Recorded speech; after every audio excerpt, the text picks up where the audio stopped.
Dragon की कहानियां तो तुमने बहुत सुनी होंगी, पर ये कहानी जरा अलग है। यहाँ कोई हारने वाला इंसान नहीं, बल्कि आखिरी जिंदा ड्रैगन ही मौत के बाद दोबारा जन्म लेता है। कभी जिसने आसमान जलाया था, वही अब एक छोटे से गांव में एक बच्चे के रूप में जन्म लेता है। नाम है रे। बचपन से ही उसकी एक ही चाह है, मजबूत बनना, इतना कि एक दिन फिर से अपने दुश्मनों यानी इंसानों से बदला ले सके। पर चलो शुरुआत वहीं से करते हैं जहाँ सब कुछ खत्म हुआ था। कभी ड्रैगन्स ने इंसानों के दिलों में डर भर दिया था। उनकी शक्ति से कांप उठती थी धरती, और यही डर बना उनका अंत। एक एक कर सारे ड्रैगन्स का शिकार कर लिया गया, बस एक बचा, लाल अग्नि वाला ड्रैगन, जिसने ठान लिया था कि अपने आखिरी सांस तक इंसानों से बदला लेगा। उसने पूरी ताकत झोंक दी, पर संख्या की ताकत के आगे वो भी हार गया। जब अंधेरा उसकी आंखों पर छाने लगा, तब उसने कुछ आवाजें सुनी, और वहीं से उसकी नई जिंदगी शुरू हुई। हाँ, वही भयंकर रेड ड्रैगन जो कभी इंसानों से नफरत करता था, अब एक नन्हे बच्चे के शरीर में जन्मा था। एक मासूम इंसानी बच्चे के रूप में, जिसे उसका पिता प्यार से गोद में लिए हुए था। ये सब उस ड्रैगन के लिए अपमान से कम नहीं था। वो चीखना चाहता था, उड़ना चाहता था, पर न पंख थे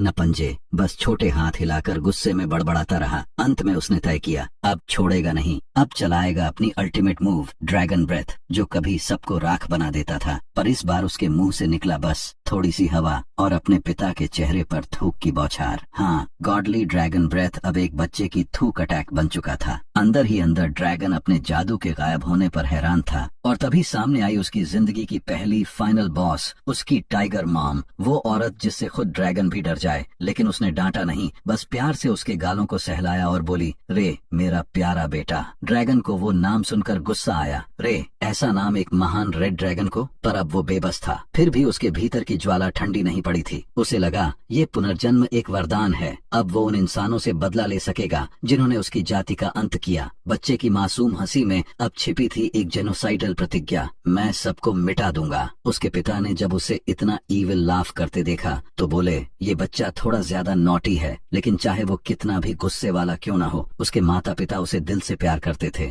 जब वो अपने छोटे गू गू गागा अंदाज में मौत की धमकियां देता था, तब भी उसकी माँ उसे गोद में लेकर सुला देती थी। नींद उस पर ऐसे छा जाती जैसे किसी ने जादू कर दिया हो। सोने से पहले उसकी आखिरी सोच थी, इंसानों की एंड्योरेंस वाकई बहुत पैथेटिक है। कहानी आगे बढ़ती है, और रे अब थोड़ा बड़ा हो चुका है। अब वो इंसानों के बीच उनकी जिंदगी समझने लगा है। उसकी माँ स्कारलेट और पिता जेक उसे बेहद प्यार करते हैं। उसकी माँ सुंदर और दयालु है, जबकि पिता की ताकत देखकर रे को भी सम्मान महसूस होता है। गांव के लोग भी उन्हें पसंद करते हैं, एक दूसरे की तलवारबाजी की तारीफ करते, हंसते, बात करते। और यहीं रे पहली बार एडवेंचरर्स के बारे में जानता है। एक दिन वो अपनी माँ के पास रेंगता हुआ पहुंचता है। भूख लगी थी। गांव वाले देखकर हैरान रह जाते हैं, इतना छोटा बच्चा और अपनी जरूरतें समझता है। लेकिन जल्दी ही सबकी नजर उसके बालों पर जाती है, चमकते हुए लाल बाल। माता पिता के बाल काले हैं तो ये बदलाव सबको अजीब लगता है। पिता बताते हैं, कुछ दिन पहले से ही इसका रंग यूं बदलने लगा है। वहीं रे के भीतर खुशी की लहर दौड़ जाती है, शायद उसकी असली शक्ति लौट रही है। जब गांव वाले घर से निकलते हैं, रे उनकी बातें सुनता है। ये परिवार शायद शापित है, और ये बात सुनकर उसके चेहरे पर गर्व छलकता है। हाँ, डरते रहो, यही तो असली ऑरा है रेड ड्रैगन की। पर अफसोस, वही ऑरा उसके माता पिता पर कोई असर नहीं करता। उनके लिए वो बस एक क्यूट लिटिल डूड है। और जब खाना आता है तो वो असली ड्रैगन की तरह टूट पड़ता है, थाली बिखेर देता है, सब कुछ मुंह में डालता है, और पूरी मेज को बैटलफील्ड बना देता है। अजीब बात यह है कि चाहे वो जितनी भी कोशिश करे इन दोनों इंसानों को चिढ़ाने की, या उसके पिता जितनी बार उसकी शक्ल पर पेशाब करने जैसा बर्ताव करे, फिर भी ये दोनों उसे पूरे प्यार से संभालते हैं। ये दो इंसान सच में उससे बेइंतहा मोहब्बत करते हैं, ऐसा प्यार जो इस ड्रैगन ने अपने लंबे जीवन में कभी महसूस नहीं किया था। पर उस शक्तिशाली ड्रैगन के लिए इस परिवार के साथ रहना किसी नरक से कम नहीं है। इस दुनिया में एडवेंचरर्स बहुत कम हैं, और रे की माँ एक मेज है, जो और भी दुर्लभ बात है। रे सोचता है कि अगर वो अपनी पिछली जिंदगी वाली ड्रैगन पावर वापस हासिल कर ले तो उसकी रिवेंज बहुत आसान हो जाएगी। आएगी। 2 साल बीत जाते हैं और अब रे 2 साल का हो चुका है। इस उम्र में हर बच्चे को मेज इवैल्यूएशन टेस्ट देने का मौका मिलता है, यानी ये देखने के लिए कि उसके अंदर माना एनर्जी है या नहीं। जब जेक उन्हें शुभकामनाएं देता है और विदा करता है तो रे अपनी माँ के हाथों को कसकर पकड़ लेता है और वो दोनों हॉर्स कार्ट में निकल पड़ते हैं। रास्ते में रे सोचता है, मैं एक रेड ड्रैगन का पुनर्जन्म हूँ और एक मेज का वंशज भी। मैं जरूर पास हो जाऊंगा। अगर मैंने अपनी मैजिक वापस पा ली तो कोई मुझे रोक नहीं पाएगा। कुछ देर बाद वो टाउन पहुँचते हैं। लाल बालों वाला बच्चा जम्हाई लेकर उठता है और सोचता है कि इस कमजोर ह्यूमन बॉडी में बस यही एक परेशानी है। स्कारलेट उसे गोद में उठाए हुए भीड़ भाड़ वाले सेंट्रल मार्केट प्लेस से गुजरती है। रे चारों तरफ देखता है जहाँ एडवेंचरर्स ऊंचे दामों पर बीस्ट क्रिस्टल्स बेच रहे हैं। तभी एक बेगर एक एडवेंचरर से खाना मांगता है, लेकिन वो उसे लात मारकर दूर भगा देता है। कहता है कि उसके धंधे में दखल मत दे। लोग सोचते हैं कि वो भिखारी कितना बदकिस्मत है, मगर रे उसे घूरता है और महसूस करता है कि इंसान होने के बावजूद ये लोग एक दूसरे को नीचा दिखाते हैं। उसे अपनी पुरानी जिंदगी याद आती है। जब वो ड्रैगन था, उसने कमजोरों की रक्षा को अपना फर्ज माना था, लेकिन अंत में वो भी हार गया। वो यादों से बाहर आता है जब वो और उसकी माँ रोलैंड एकेडमी पहुँचते हैं, जहाँ मैजिक इवैल्यूएशन होने वाली है। लंबी लाइन लगी है। बच्चे अपनी बारी का इंतजार कर रहे हैं। कुछ बच्चे जो टेस्ट में फेल हो जाते हैं रोने लगते हैं। रे उन्हें देखकर सोचता है, कितने मूर्ख हैं ये दुनिया कभी फेयर नहीं रही। आखिर उसकी बारी आती है। रे टैलन कोई पुकारता है। विजर्ड उसकी माँ से कहता है कि बच्चे के हाथ क्रिस्टल बॉल पर रख दो। रे आत्मविश्वास से हाथ बढ़ाता है, मगर अचानक स्कारलेट की आंखों से आंसू बहने लगते हैं। रे चौंक जाता है। क्या माँ मेरी शक्ति देखकर रो रही है या खुश है कि मेरा एलिमेंट उसी जैसा है? लेकिन फिर वो ठिठक जाता है क्योंकि क्रिस्टल बॉल बिल्कुल भी नहीं चमक रही। तभी वो बूढ़ा विजर्ड बोलता है, माफ करना, इस बच्चे में मैजिक एबिलिटी नहीं है। रे की आंखें फैल जाती हैं। क्या बकवास, मैं तो सबसे ताकतवर रेड ड्रैगन था। उसकी माँ घबराकर पूछती है, क्या आप पक्के हैं? मैं खुद इसी अकादमी से ग्रेजुएट हूँ। मगर रे, जो गुस्से से फटने वाला है, जोर से क्रिस्टल बॉल पर थप्पड़ मार देता है। सोचता है, ये बूढ़ा झूठ बोल रहा है, ये बॉल टूटी हुई है। विजर्ड झट से बॉल उठा लेता है और ठंडी आवाज में कहता है, कुछ नहीं किया जा सकता। लेकिन उसने शायद उस ड्रैगन के प्राइड को ठेस पहुंचा दी थी। रे का चेहरा गुस्से से लाल हो जाता है। वो अपना पैसिफायर थूक देता है। विजर्ड की लंबी दाढ़ी पकड़कर खींचता है, मूंछ नोच लेता है और चिल्लाता है, तू जानता भी है मैं कौन हूँ? मैं हूँ रूलर ऑफ मैजिक। स्कारलेट उसे रोकने की कोशिश करती है, लेकिन छोटा रे पूरी तरह मेनियक बन चुका है। दाढ़ी खींचते हुए आग जैसी आंखों से विजर्ड को घूरता है। छोटा लड़का सोच में पड़ जाता है। उसे जादू और ड्रैगन की हर बात मालूम है, फिर ऐसा कैसे हो सकता है कि उसमें जादू की एप्टीट्यूड न हो? ये तो मजाक होगा अगर कोई कहे कि लेजेंडरी ड्रैगन पुनर्जन्म के बाद जादू नहीं जानता। घर लौटते वक्त गाड़ी में बैठा राय यह मानने लगता है कि शायद स्वर्ग उसे सजा दे रहा है क्योंकि उसने बहुत से इंसानों को मारा था। लेकिन फिर सोचता है, अगर उसे सजा ही मिलनी थी तो पुनर्जन्म क्यों मिला? तभी उसके मन में बिजली सी चमकती है। वह समझ जाता है कि यह कोई सजा नहीं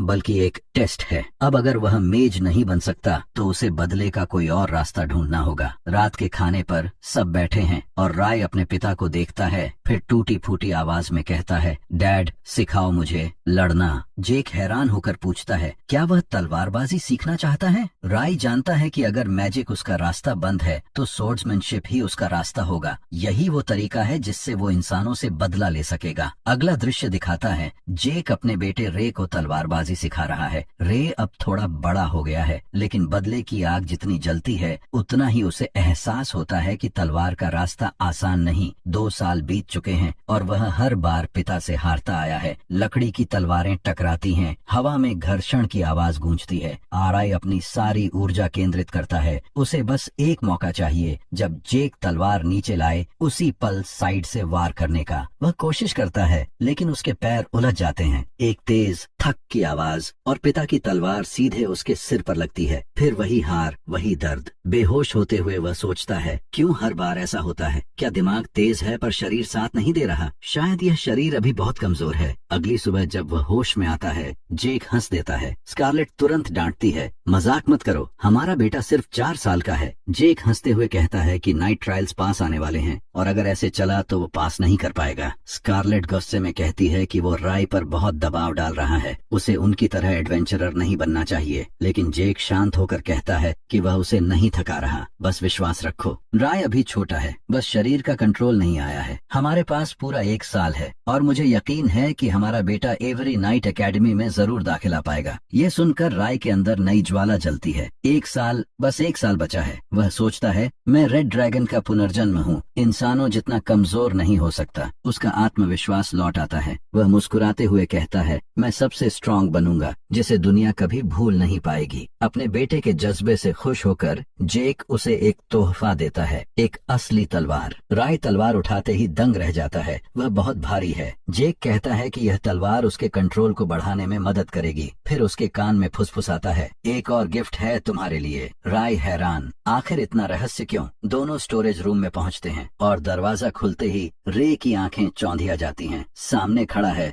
मैजिक पपेट। वह सोचता है, ये क्या चीज है? तभी जेक चेतावनी देता है, इसे हल्के में मत लेना, ये पपेट मैजिक से चलता है और एवियन एकेडमी के स्टूडेंट्स इसे ट्रेनिंग के लिए इस्तेमाल करते हैं। राय शक भरी नजरों से उसे देखता है, क्या वाकई ये सच है? जेक चुनौती देता है, अटैक करो बेटा। रे आत्मविश्वास से सिर हिलाता है। वह कलाई को गर्म करता है और पूरी ताकत से तलवार झुलाता है। जैसे ही तलवार ढाल से टकराती है, पपेट लेवल 1 पर एक्टिवेट हो जाता है और पलटवार में इतनी तेजी से वार करता है कि रे की तलवार हवा में उड़ जाती है। जैसे ही लेवल 1 खत्म होता है, छोटा रे जमीन पर गिरा हुआ मायूस निगाहों से पपेट को देखता है। फिर से हार गया। बेटे की ये हालत देखकर जेक मुस्कुराता है और उसे ढांढस देता है, अगर तुमने लेवल 1 को भी हरा दिया तो नाइट ट्रायल एग्जाम पास कर लोगे। इस पपेट को लाने के लिए मैंने बहुत कनेक्शंस लगाए हैं। ये सुनते ही रे के अंदर फिर से जोश भर जाता है। उसकी आंखों में उम्मीद की चमक लौट आती है। वह सोचता है कि अब ट्रायल जीतना ज्यादा दूर नहीं।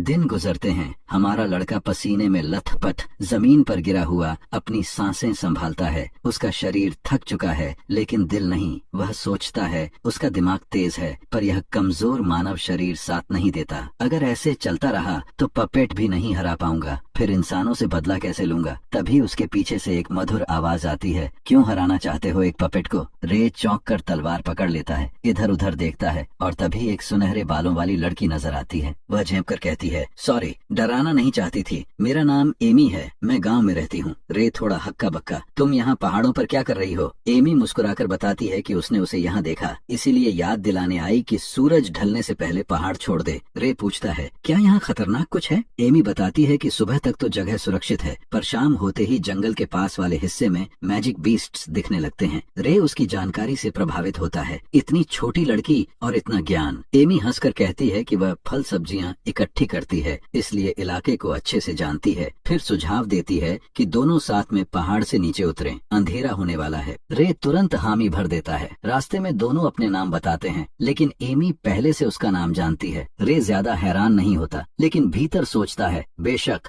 गांव में टैलेंट परिवार सबको मालूम है। दरअसल गांव के लोग जेक टैलेंट की बहुत इज्जत करते हैं। जब भी वह अपने लाल बालों वाले बेटे के साथ टहलने निकलता है, सब बातें करते हैं, बट कुछ लोग पीछे से फुसफुसाते हैं, वो लड़का श्रापित है। गांव में किसी इंसान के लाल बाल कभी नहीं हुए थे। रे को देखकर लोग डरते हैं। वह सोचता है, माँ बाप का आदर करते हैं, पर मुझसे डरते हैं। मैं इस गांव में अनजान बन गया हूँ। उसके मन में पुरानी यादें लौट आती हैं, एक रेड ड्रैगन की यादें। वह सोचता है, शायद इंसानों की नफरत इसलिए है क्योंकि वे बच्चों को डराने के लिए रेड ड्रैगन्स की डरावनी कहानियां सुनाते हैं। लाल रंग जो ताकत की निशानी है, उन्हें ईवल लगता है। कितना अजीब है, ड्रैगन सिर्फ खुद की रक्षा के लिए लड़े थे, लेकिन इंसानों ने उन्हें दानव घोषित कर दिया। रे का गुस्सा उबलने लगता है, कितने घटिया हैं ये इंसान। तभी एमी उसे झकझोरती है, क्या सोच रहे हो? वह चौंकता है और कहता है, कुछ नहीं, चलो नीचे चलते हैं। चलते हुए एमी पूछती है, मैंने तुम्हें यहाँ कई बार देखा है, तुम प्रैक्टिसिंग कर रहे थे ना? रे मुस्कुराकर कहता है, हाँ, मैं सोर्ड्समैन बनना चाहता हूँ। एमी खुश होकर कहती है, कूल, तुम्हारे पिता तो गांव के अकेले तलवारबाज हैं। फिर वह पूछती है, क्या तुम नाइट एकेडमी में जाओगे? रे सिर हिलाता है। बातों बातों में एमी बताती है कि उसका भाई भी एग्जाम देगा। वह बहुत स्ट्रांग है और कोई उसे हरा नहीं सकता, लेकिन वह राय से जलता है क्योंकि राय को उसके पिता सिखाते हैं, जबकि गांव के आम लोगों को सोर्ड्समैनशिप सीखने का मौका नहीं मिलता। एज रे ने पूछा कि क्या उसके कोई भाई हैं, तो सुनहरे बालों वाली लड़की अचानक उत्साहित हो उठी। उसने जोश में कहा कि अगर वह उसके भाई से दोस्ती करना चाहे तो वे दोनों साथ में प्रैक्टिस भी कर सकते हैं। लेकिन तभी अचानक पैरों की आवाज आती है और वहाँ पहुँचता है गैरी, एमी का भाई। वो गुस्से में रे को डांटते हुए कहता है कि उसकी बहन से दूर रहे। एमी तुरंत रे के आगे आकर उसे बचाने की कोशिश करती है और अपने भाई से कहती है कि रे ने कुछ गलत नहीं किया। लेकिन गैरी उसे अनसुना करते हुए आगे बढ़ता है और अपनी बहन से सवाल करता है कि वो इस लाल बालों वाले लड़के के साथ क्यों है। वो याद दिलाता है कि रे पर कर्स है और ये छूने से फैल सकता है। गैरी उसकी बालों को भी छूकर देखता है कि कहीं वो लाल तो नहीं हो गए। एमी अपने भाई की इस हरकत से झुंझला उठती है, लेकिन बात यहीं खत्म नहीं होती। गैरी के साथ आए दो और लड़के आगे बढ़ते हैं और रे का मजाक उड़ाते हैं। वे दोनों रे को नीचा दिखाते हुए कहते हैं कि उसके जैसे कर्स्ड चाइल्ड के साथ कोई नहीं रहना चाहता। उनमें से एक बोलता है कि उसके माता पिता को बहुत मुश्किल होती होगी ऐसे बच्चे को पालने में। वे उसे चेतावनी देते हैं कि वह अपने परिवार के साथ गांव छोड़ दे, क्योंकि कॉमन पीपल इस श्राप से जुड़ना नहीं चाहते। वे खुद को हाई एडवेंचरर्स बताते हुए कहते हैं कि उन्हें आम लोगों से कोई मतलब नहीं। ये सुनते ही रे के अंदर गुस्सा भड़क उठता है और अगले ही पल वह उन गुंडों में से एक के चेहरे पर जोरदार पंच जड़ देता है। उसने गैरी पर भी वार किया, लेकिन गैरी के साथी ने बीच में आकर वार झेल लिया। फिर भी उसकी ताकत इतनी जबरदस्त थी कि गैरी भी पीछे उड़ गया। रे चिल्लाकर कहता है कि वह सिर्फ उस इंसान को मारना चाहता है जिसने उसके माता पिता का अपमान किया। गैरी ताने मारते हुए उसका पूरा नाम लेता है, रे टलॉन, और कहता है कि उसे पता है उसके माता पिता दोनों एडवेंचरर्स हैं। उसका पिता एक सोर्ड्समैन है। वो सोचता है कि रे ने जरूर ट्रेनिंग ली होगी। गैरी उसे फाइट के लिए चुनौती देता है और कहता है कि वह वेपन्स का इस्तेमाल नहीं करेगा क्योंकि वह उसे मारना नहीं चाहता। दोनों अपनी तलवारें फेंक देते हैं। रे ठंडे स्वर में बोलता है, attack all at once, I don't give a damn. फिर शुरू होती है दोनों की भयंकर लड़ाई। दोनों एक दूसरे पर मुक्के बरसाते हैं, लेकिन रे का शरीर अभी इंसानी रूप में कमजोर था। गैरी का आखिरी पंच उसे जमीन पर पटक देता है। खून से लथपथ रे गिर जाता है। गैरी झुककर पूछता है, now do you admit defeat? लेकिन रे फिर से उठने की कोशिश करता है। उसके अंदर हार मानने का नाम नहीं। गैरी मुस्कुराते हुए कहता है कि वह अपने पिता के ट्रेनिंग के बावजूद बेकार निकला। वह खुद को सुपीरियर बताते हुए कहता है कि उसका पिता तो बस एक मर्चेंट है, फिर भी वह एक अच्छा सोर्ड्समैन है। वो रे का मजाक उड़ाता है, कहता है कि उसे तलवारबाज बनने का सपना छोड़ देना चाहिए और कुछ ऐसा करना चाहिए जिसमें वह अच्छा हो। ये ताने रे के दिमाग में गूंजते रहते हैं और वह जमीन पर गिरा हुआ चुपचाप घूरता रहता है। शाम को एमी घर लौटती है और अपने भाई पर बरस पड़ती है, तुमने हद कर दी गैरी। लेकिन गैरी सफाई देता है कि रे को जो मिला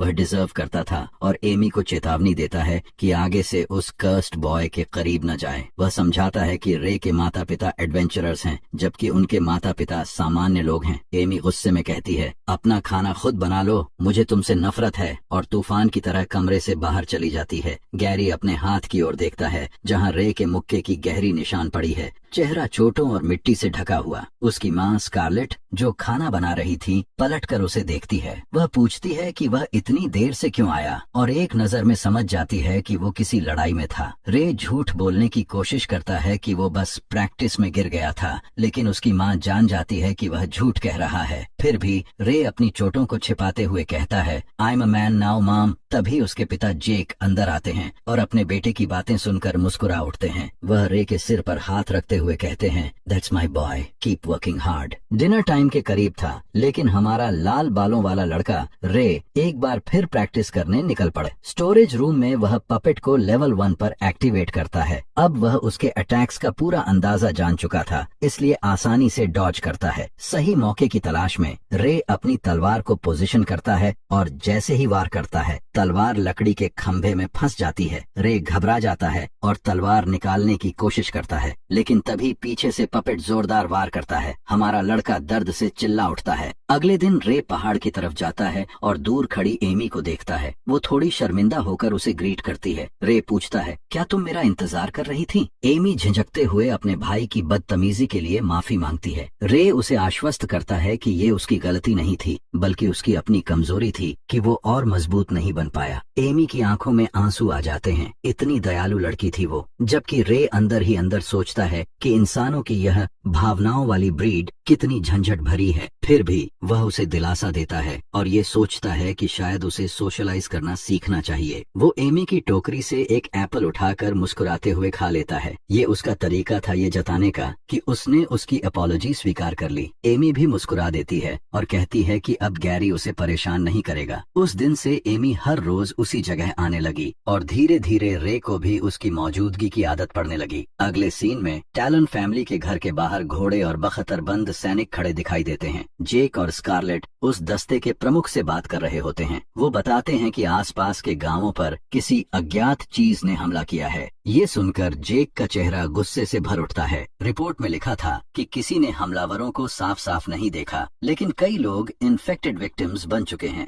जो अब इतने बेसुध हैं कि कुछ बता भी नहीं पा रहे। इसलिए सैनिक प्रमुख ने एडवेंचरर्स को बुलाने का फैसला किया है। स्कारलेट चिंतित होकर कहती है कि ये सब कुछ अजीब लग रहा है क्योंकि वो चीजें सामान्यतः मानव इलाकों में नहीं आती। वह इंसिस्ट करती है कि वो अपने पति के साथ जाएगी, लेकिन जेक मना कर देता है। कहता है कि ये तो बस रिकन क्वेस्ट है, ऊपर से किसी को तो राय का ध्यान रखना होगा क्योंकि उसका एग्जाम आने वाला है। स्कारलेट फिर भी नाखुश होती है, पर जेक उसे समझाता है कि वो जल्द लौट आएगा। वो उसे सावधानी बरतने की हिदायत देकर उसे विदा करती है। उसी वक्त पहाड़ पर रे फिर प्रैक्टिस करता दिखता है। वो थका हुआ सांसें ले रहा है, अभी भी अपने ह्यूमन बॉडी के मूवमेंट से संतुष्ट नहीं। पीछे मुड़कर देखता है तो एमी को किताब पढ़ते देख उसका दिल तेज धड़कने लगता है। उसे एहसास होते ही वो खुद को झापड़ मारता है, फोकस इडियट कहकर। फिर वो एमी के पास जाता है और कहता है कि आज यहीं तक देर हो रही है। एमी को एहसास होता है कि सच में अंधेरा हो चुका है और दोनों साथ नीचे उतरते हैं। रास्ते में रे उससे पूछता है कि क्या गांव में उसे उसकी वजह से चिढ़ाया जाता है क्योंकि लोग उसके रेड हेयर को कर्स मानते हैं। एमी हल्के से मुस्कुराती है और कहती है कि उसके दोस्तों ने जो कहा वो उनकी सोच है, पर उसके लिए लाल बाल स्केरी नहीं बल्कि कूल हैं। वह उसका नाम लेकर कहती है, रे you're special, just be yourself. ये शब्द रे के दिमाग में गूंजते हैं। उसे गैरी की कही बात याद आती है, कुछ ऐसा करो जिसमें तुम अच्छे हो। वो मुस्कुराते हुए एमी को धन्यवाद कहता है और हाथ हिलाकर अलविदा कह देता है। घर पहुंचते ही रे फिर स्टोरेज रूम में जाता है। वह पपेट को फिर से लेवल 1 पर एक्टिवेट करता है। तलवार मुंह में दबाकर हाथ पैरों पर झुककर वह अब बिल्कुल अलग ढंग से मूव करता है, एजाइल, चारों अंगों का इस्तेमाल करते हुए, बिल्कुल किसी बीस्ट की तरह। और इस बार जैसे ही मौका मिलता है वह पूरी ताकत से वार करता है और लेवल 1 को पास कर लेता है। खुशी से झूमते हुए भी वह यहीं नहीं रुकता। वह अपनी हदें परखना चाहता है। वह सोचता है कि अब तो वह नाइट एकेडमी एग्जाम पास कर ही लेगा और तुरंत लेवल 2 एक्टिवेट कर देता है। सुबह की पहली किरणों के साथ दृश्य बदलता है। जेक अपने आर्मर पहनते हुए, तलवार कसते हुए क्वेस्ट के लिए निकलने की तैयारी कर रहा होता है। रे, जो अभी अभी नींद से उठा था, अपने पिता को तैयार होते हुए देखता है और सोचता है कि वे कहाँ जा रहे हैं। उसके पिता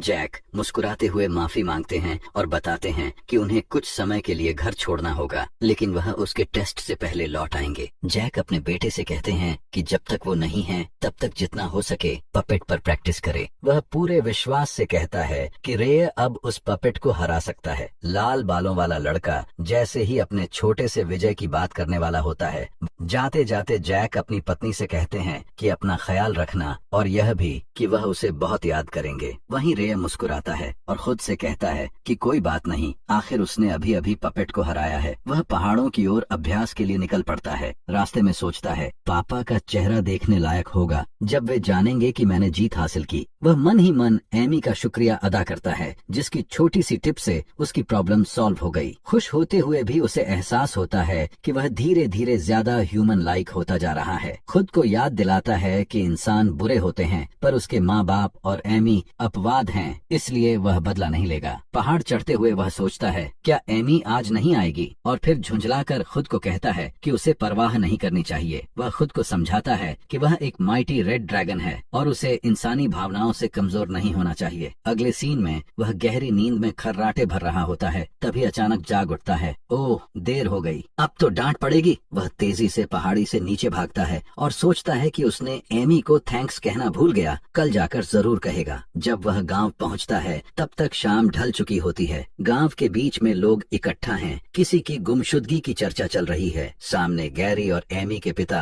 लोहार से पूछताछ कर रहे हैं। लोहार बताता है कि सुबह 4 बच्चे उसकी दुकान पर हथियार खरीदने आए थे और उसने सुना था कि वो जंगल में मैजिक बीस्ट्स का शिकार करने जा रहे हैं। ये सुनते ही माता पिता के चेहरों पर डर उतर आता है। बॉब और केले की माँ गुस्से में लोहार का कॉलर पकड़ लेती है। तूने उन्हें क्यों जाने दिया? बेचारा लोहार घबराकर सफाई देता है कि उसे पता नहीं था कि बच्चे सच में जंगल चले जाएंगे। तभी 2 सुनहरे बालों वाले बच्चों के पिता आदेश देते हैं कि पहरेदारों को बुलाओ और सब मिलकर जंगल में खोज शुरू करो। सभी मशालें और औजार इकट्ठे करने लगते हैं। इधर हमारा लाल बालों वाला लड़का घर लौटते हुए सोचता है गैरी और उसके दोस्तों को जो हुआ वो उनका कर्म है। वह बेफिक्र रहता है यह सोचकर कि अगर वे मैजिक बीस्ट्स के हाथ मारे गए तो उसका सिर दर्द तो कम ही होगा। मगर तभी उसे एमी याद आती है। वह सिर हिलाता है, मन से झटकने की कोशिश करता है। नहीं, वो अलग है। उसने मेरे साथ अच्छा व्यवहार किया था। पर फिर उसे एहसास होता है कि उसका भाई मूर्ख है। गांव वाले अब जंगल की ओर निकलने की तैयारी कर रहे हैं और वह खुद से कहता है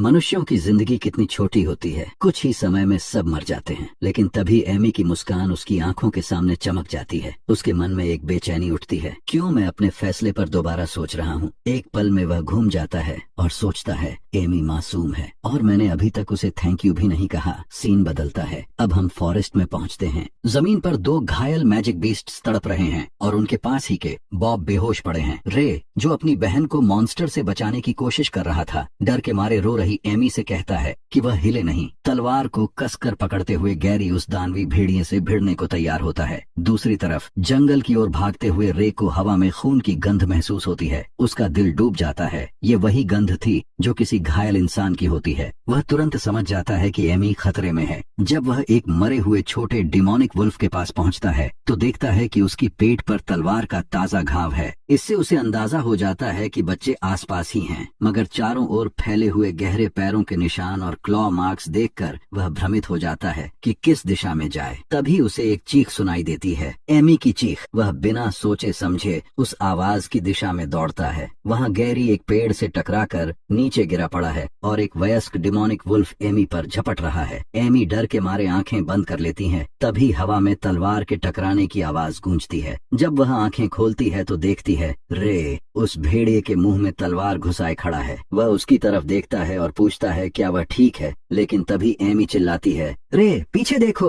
पर अब बहुत देर हो चुकी थी। भेड़िए का पंजा उसके हाथ पर गहरा वार करता है। खून बहता देख एमी घबरा उठती है मगर रे हंसकर कहता है relax, I won't die that easily. वह भेड़िए को एमी से दूर खींचने की कोशिश करता है और पेड़ की डाल पर कूद जाता है। मगर तभी दानव भेड़िया डाल को काटकर उसे नीचे गिरा देता है। जमीन पर गिरते हुए रे सोचता है यह शरीर बहुत कमजोर है, पहले के मुकाबले कुछ भी नहीं। लड़ाई अब और भी खतरनाक हो जाती है। वह जानता है कि स्पीड और ताकत दोनों ही उसकी सीमा से बाहर हैं, लेकिन पीछे हटना अब मुमकिन नहीं। गुस्से में वह दानव को चेतावनी देता है, These humans are mine, don't you dare touch them। और फिर पूरी ताकत से तलवार अपने मुंह में दबाकर उसकी आंख पर वार करता है। जख्म गहरा तो होता है पर भेड़िया अब भी जिंदा है। निराश होकर रे सोचता है कि पहले वह ऐसे 10 भेड़ियों को एक झटके में फाड़ सकता था और अब एक को मारने के लिए इतना संघर्ष करना पड़ रहा है। भेड़िया फिर से झपटता है मगर इस बार रे धैर्य रखता है। जैसे ही मौका मिलता है वह उसकी टांग काट देता है और मॉन्स्टर जमीन पर गिर पड़ता है। पर जब वह पल भर को एमी की तरफ देखता है तब तक घायल दानव फिर छलांग लगाता है। रे आखिरी बार अपनी तलवार मुंह में दबाता है और पूरी ताकत से वार करता है। इस बार तलवार भेड़िए के सीने को चीरती हुई निकल जाती है। मॉन्स्टर वहीं ढेर हो जाता है। थका हारा रे जमीन पर गिर पड़ता है। जैसे ही उसकी चेतना धुंधली पड़ने लगती है सामने एक नीली स्क्रीन उभरती है, new ability unlocked, intermediate grade beast crystal obtained. वह झुंझलाकर कहता है किसे परवाह है इस बेकार जानकारी की। पर फिर उसकी नजर एमी और गैरी पर जाती है जो बेहोश पड़े हैं। वह समझ जाता है कि अगर उन्हें तुरंत बाहर नहीं निकाला तो उनका खून और जंगली मॉन्स्टर खींच लेंगे। दर्द से कांपते हुए वह गैरी को अपने कंधे पर और एमी को अपनी बाहों में उठा लेता है। थोड़ी दूर चलने के बाद गैरी की आधी खुली आंखें रे की झलक देखती हैं और वह फिर बेहोश हो जाता है। रे समझता है कि 2 से ज्यादा लोगों को बचाना अब उसके बस की बात नहीं, इसलिए बॉब और केल को वहीं छोड़कर आगे बढ़ जाता है। जंगल से बाहर निकलते समय उसकी सांसें भारी हो जाती हैं, खून लगातार टपकता रहता है। गांव के बाहर मशालें लिए विलेजर्स जंगल की तरफ देख रहे होते हैं जब अचानक कोई चिल्लाता है, वो रहे बच्चे। भीड़ उसकी तरफ दौड़ती है और देखती है कि लाल बालों वाला लड़का तालुन का बेटा 2 बेहोश बच्चों को उठाए चला आ रहा है। उसके कदम लड़खड़ा रहे हैं मगर वह कहता है, help them, they need healing, और फिर वहीं जमीन पर गिर पड़ता है। लोग एक दूसरे से फुसफुसाने लगते हैं। वो लाल बालों वाला लड़का अकेला ही 3 बच्चों को जंगल से निकाल लाया। जैसे ही गांव वाले बच्चों के जंगल में जाने की चर्चा कर रहे थे, एक माँ दौड़ती हुई आई और पैनिक में फटी आंखों से देखती है कि बॉब और केल गायब हैं। उसकी नजरें गैरी और एमी पर पड़ी और पिता ने बताया कि उनके बच्चे ही जंगल से बाहर आए हैं। माँ पागल हो जाती है और खुद जंगल में घुसने की कोशिश करती है, मगर गांव वाले उसे रोकते हैं, कहते हैं कि अकेले मत जाओ और उसे डरपोक कहने लगते हैं। लेकिन वह माँ अपने बच्चों को खोजने के लिए फिर भी जंगल में कूदी। जैसे ही उसकी नजर डरावनी मैजिक बीस्ट्स की चमकती आंखों पर पड़ी, वह ठिठक गई और तुरंत पीछे भाग आई। गांव वाले फुसफुसाते हैं कि वह वापस आ गई, लेकिन वह जोर देकर कहती है कि डर नहीं लगी। गुस्से से लाल हुई माँ रे को पकड़ती है और चिल्लाती है, तुमने इन्हें जंगल में भेजा। वह रे को मारते हुए कहती है कि उसके लाल बाल मुसीबत की निशानी है और उसे ही जिम्मेदार ठहराती है। गांव वाले भी धीरे धीरे मानने लगते हैं कि वही बच्चों को फंसाने वाला था। वे रे से पूछते हैं कि उसने बच्चों को कहाँ भेजा। थके हारे रे धीरे धीरे बताता है कि बॉब और केल जंगल में हैं। माँ उसे ठुकराते हुए कहती है, ये सिर्फ बच्चे हैं, तूने इन्हें मरने के लिए छोड़ दिया। वह बाकी गांव वालों से कहती है कि उसके साथ जंगल में जाए, पर वे बहाने बनाते हुए मना कर देते हैं। रे, जो पूरी तरह थका हुआ है, सोचता है कि क्या ये लोग भूल गए हैं कि वह भी बच्चा है, या शायद ये लोग उसे इंसान नहीं मानते क्योंकि उसके लाल बाल हैं। उसे लगता है कि ये इंसान असली मॉन्स्टर्स हैं। जैसे ही माँ अग्नि मशाल उठाकर उस पर हमला करने लगती है, रे एक शांत मुस्कान के साथ सोचता है, मुझे एक आग की मशाल से मरना है, कितना शर्मनाक है, मैं लाल ड्रैगन हूँ। तभी अचानक किसी ने उसके सामने छलांग लगाई। यह गैरी था, जिसने अपनी सुरक्षा किट से हमला रोक लिया। गैरी ने लाल बाल वाले लड़के को बचाने के लिए अपना स्थान लिया और गांव वालों को घूरते हुए कहा, तुम पागल हो जो बिना सोचे किसी को मारना चाहते हो। वह रे की रक्षा करते हुए खड़ा होता है और चेतावनी देता है कि किसी को छूने की हिम्मत नहीं करनी चाहिए, क्योंकि रे उसका रक्षक है। मानवों की क्रूरता और सुंदरता के बीच रे सोचता है कि इंसान असली मॉन्स्टर्स हैं। जैसे ही वह डर के साथ जागता है, उसकी माँ उसकी ओर देखती है और रोते हुए उसका हाथ पकड़ती है। स्कारलेट भी खुशी से जागती है और देखती है कि रे ठीक है। माँ उसे कसकर गले लगाती है, सोचती है कि शायद वह फिर कभी जागेगा नहीं, लेकिन जैसे ही वह गले लगाती है, रे दर्द में चिल्लाता है और स्कारलेट कहती है कि यह उसका हक है, क्योंकि उसने इतनी जल्दी और लापरवाही से काम किया। जिज्ञासा से भरे हमारे लड़के ने अपनी माँ से पूछा कि वह कितने समय से सो रहा था, तो स्कारलेट ने बताया कि वह पूरे 1 हफ्ते से सो रहा था। खुशी से रोती हुई उसने कहा कि अगर रे जागा नहीं होता तो वह अपने पति को क्या समझाती। यह सोचकर वह पागल हो जाती। इस पर रे ने उससे जंगल में लोगों के बारे में पूछा और उसकी माँ बताती है कि जिन 2 बच्चों को उसने बचाया वे हल्के घायल हैं, लेकिन ठीक हैं। वहीं बॉब और केल अभी भी लापता हैं और स्कारलेट मानती है कि शायद उन्हें बीस्ट्स ने मार दिया। फिर कहानी फ्लैशबैक में लौटती है, जहां स्कारलेट जंगल में पहुंचती है और अपने बेटे को गांव वालों से पिटते हुए देखती है। गैरी उसकी सुरक्षा करता है और समझाता है कि बच्चे खुद गए थे और रे ने उन्हें बचाया। गांव वाले शायद विश्वास नहीं करते, लेकिन स्कारलेट अपने बेटे को जमीन पर घायल देखकर गुस्से में आग उगलती है और अपनी जादुई शक्तियां सक्रिय कर देती है। गांव वाले उसे शांत करने की कोशिश करते हैं और कहते हैं कि उसके बेटे ने बच्चों को जंगल में भेजा, इसलिए उसे जिम्मेदारी लेनी चाहिए। स्कारलेट अपने बेटे को उठाती है, जो गंभीर रूप से घायल है, और गांव वालों पर घातक नजर डालती है, इतनी कि जो महिला रे को पीट रही थी वह डर से कांप उठती है। इस बीच जिन बच्चों के माता पिता जंगल में फंसे हैं वह टूट कर रोती हैं और गांव वालों से बच्चों को बचाने की विनती करती हैं। गांव वाले सहानुभूति दिखाते हैं, लेकिन गपशप करते हुए रे के बारे में भी बुराई करते हैं कि उसे पास आने से बचना चाहिए। यह सुनकर स्कारलेट रे को अपनी बाहों में उठाती है और वहाँ से चली जाती जाती है। फ्लैशबैक समाप्त होने पर स्कारलेट रे के सिर को थपथपाती है और कहती है कि अब सब खत्म हो गया, खुद को दोष मत दो। वह बताती है कि गैरी ने उसे सब कुछ बताया और उसे प्रोत्साहित करती है कि वह अद्भुत था। माँ बाहर जाती है कुछ खाने के लिए। अपने आप में रहकर रे उस चीज के बारे में सोचता है जो जंगल में उसके सामने आई थी। वह ब्लेसिंग ऑफ द ड्रैगन्स आई नामक शक्ति को टैप करता है और तुरंत यह सक्रिय हो जाती है। रे को अपनी माँ की ऊर्जा स्थिति देखकर डर लगता है। यादों में वह फिर से अपने रेड ड्रैगन रूप और पहले इस्तेमाल किए गए विभिन्न जादुई शक्तियों को याद करता है। एप्टीट्यूड टेस्ट फेल होने के बाद उसे कभी लगा नहीं था कि वह इन्हें फिर से इस्तेमाल कर पाएगा। खुशी से वह अपनी शक्तियों को धीरे धीरे खोलने का निर्णय करता है और इंटरमीडिएट ग्रेड बीस्ट क्रिस्टल पर नजर डालता है। सोचता है कि शायद उसने इंटरमीडिएट डिमोनिक वुल्फ को मारकर इसे हासिल किया। तभी रे को अपने कमरे में धुआं दिखता है और वह खांसी करने लगता है। वह खिड़की खोलता है और गांव वालों को चिल्लाते हुए देखता है कि उनका घर जल रहा है। इसी समय उसकी माँ स्कारलेट कमरे में आती है और आग को फैलने से रोकते हुए उसे बचाती है। रे उसकी बाहों में चिपकता है और ड्रैगन आई की शक्ति से उस व्यक्ति को ढूंढता है जिसने उनके घर को जला दिया। उसकी नजर पड़ती है उस महिला पर जो कि बॉब और केल की माँ है और हाथ में आग लिए हुई है। गांव वाले देखकर डर जाते हैं कि यह टैलन का घर है और मानते हैं कि यह सब लाल बाल वाले कर्स्ड किड की वजह से हुआ। स्कारलेट अपनी जादुई शक्ति से आग को हवा की तरह फैलाकर बुझा देती है। जब आग पूरी तरह से बुझ जाती है, गांव वाले फुसफुसाते हैं कि यह फिर से श्राप की वजह है और सोचते हैं कि अगर यह लाल बाल वाला बच्चा यहाँ और रुका तो पूरा गांव तबाह हो जाएगा। इसी बीच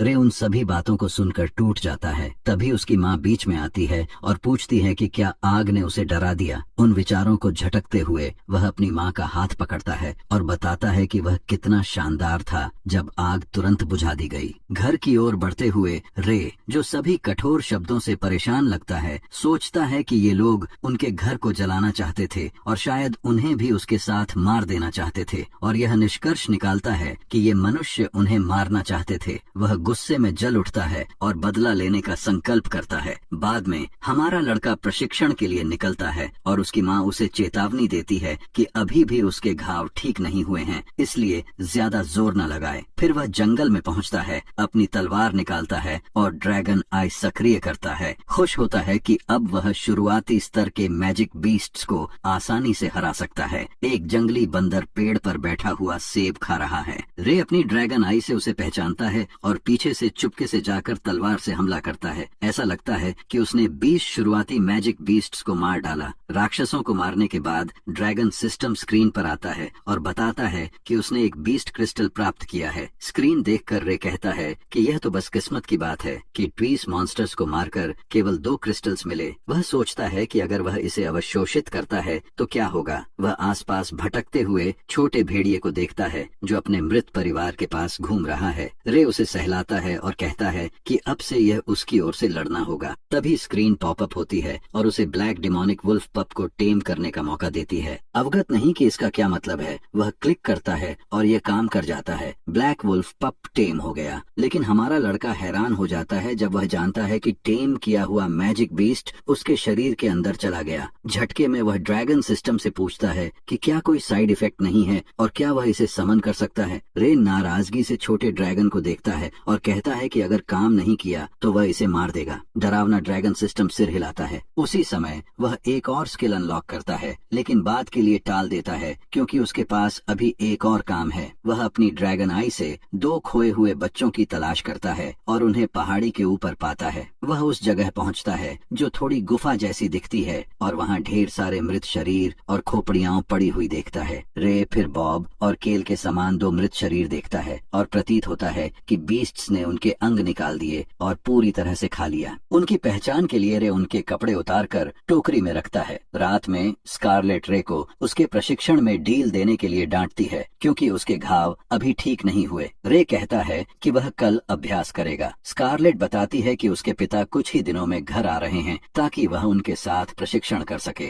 ये सुनकर रे खुशी से कूद पड़ता है, लेकिन माँ क्रोध में उसे कंबल ठीक से डालकर सोने का आदेश देती है, जिससे रे का इंस्टिंक्चुअल डर जाग जाता है। मध्य रात्रि में रे आंखें खोलकर जागता है और भंडारण कमरे में जाकर जंगल से लाए कपड़ों की बाल्टी और खून से भरी दूसरी बाल्टी उठाता है। उसी समय किसी ने बॉब और केल के घर पर दस्तक दी। होगी। महिला नीचे आती है और उम्मीद करती है कि उसके बच्चे लौट आए हैं, लेकिन उसकी नजर कुछ और पड़ती है। काले के कपड़े घर के बाहर पेडीडीडीडीए हैं। महिला उन्हें उठाती है और फुटप्रिंट्स को देखती है जो कहीं ले जा रहे हैं। बच्चों को खोजने के लिए वह फुटप्रिंट्स का पालन करती है और चिल्लाती है कि वह आ रही है। हालांकि अंधेरे जंगल में पहुंचकर वह अपनी लालटेन पकड़ती है और आगे जाने से रुक जाती है। तभी वह बॉब के कपड़े पेड़ पर लटकते हुए देखती है और उनके नाम पुकारते हुए दौड़ती है। घबराई हुई महिला जैसे ही उस पेड़ के पास आती है जहां रे छिपा हुआ लगता है, वह रस्सी छोड़ देता है और खून से भरी बाल्टी सीधे उस पर गिर जाती है। पूरी तरह खून से लथपथ महिला चीखती है और गुस्से में पूछती है, यह किसने किया? तभी हमारा लड़का पेड़ से कूदता है और खुद को प्रकट करता है, कहते हुए कि वह जानती थी कि यह शापित लाल बालों वाला राक्षस होगा। माँ क्रोध में फूट पड़ती है और अपने बच्चों को वापस मांगती है। उसे दुर्भाग्य का वाहक कहती है। जंगल में खड़े होकर वे खतरनाक मैजिक बीस्ट से घिरे होते हैं, जबकि रे अंधकार में खड़ा है। वह किसी भी राक्षस से प्रभावित नहीं होता। वह धीरे धीरे पीछे हटता है, गंभीर और घातक चेहरे के साथ। वह देखता है कि महिला जंगल के राक्षसों द्वारा नष्ट हो रही है और खून हर तरफ चटक रहा है। अगले दिन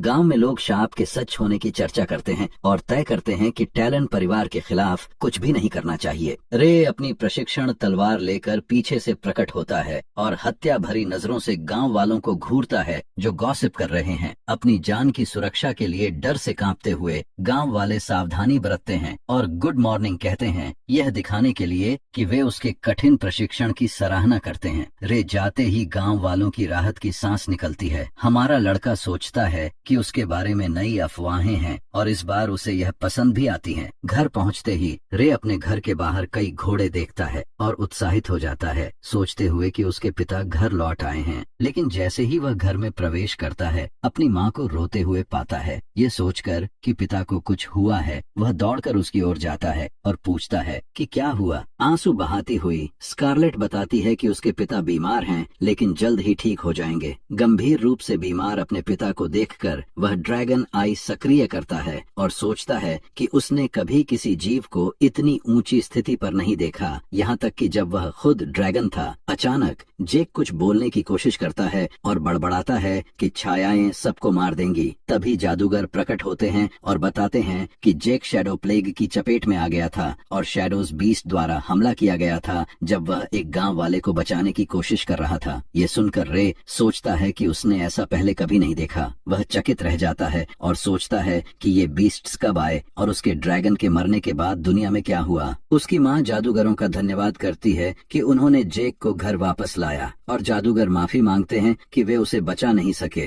रे ड्रैगन सिस्टम पर नजर डालता है और सोचता है कि शायद वह पिता की मदद किसी स्पेल से कर सके। इसके बाद रे एक उच्च स्तर के स्पेल के बारे में सोचता है जिसे वह जानता था, जिसमें सभी प्रकार के कर्सेस और ब्लैक मैजिक को खत्म करने की शक्ति थी। लेकिन वह अभी यह नहीं जानता कि उसे फिर से कैसे अनलॉक करना है और सोचता है कि अगर वह मैजिक बीस्ट को मारकर यह स्पेल अनलॉक कर सके तो शायद यह हाई रैंक्ड मैजिक बीस्ट ही होगा। वह समझ जाता है कि अभी वह कमजोर है और कोई मैजिक बीस्ट नहीं ले सकता। लाल बालों वाला लड़का अपनी माँ की ओर मुड़ता है और पूछता है कि अगर वह एवियन नाइट एकेडमी में शामिल होता है तो क्या वह मजबूत बन सकेगा। आंसू भरी माँ बताती है कि यही वह जगह है जहाँ उसके पिता पहले पढ़ते थे और वह भी उनके जैसे शक्तिशाली योद्धा बन सकेगा। ये सुनकर रे उत्साहित हो जाता है और तय करता है कि वह परीक्षा पास करेगा और एवरन एकेडमी का छात्र बनेगा ताकि जेक को बचाने का तरीका ढूंढ सके। भारी दिल से उसकी माँ उसे गले लगाती है और कहती है कि उसे उस पर विश्वास है कि वह यह कर सकेगा। अगली सीन में